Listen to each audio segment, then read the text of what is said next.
Need to download multiple attachments from your emails all at once? It's easier than you think. Let me show you how to quickly grab all your attachments in just few taps. Let's get started. First, open your AOL mail account in your browser. Find the email with multiple attachments and open it.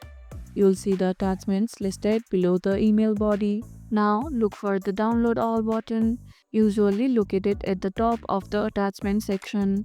Click on the download all button and it will bundle all attachments into a .zip file. Once the file is downloaded, unzip it to access all your attachments at once. How do you usually handle large attachments? Let me know your best practices in the comments below. If the download all option does not show up, make sure your browser allows pop-ups or try using a different browser. Sometimes clearing the cache can help too. If this tutorial helped, hit the like button, share it, subscribe and leave a comment. Thanks for watching and I'll see you in the next one.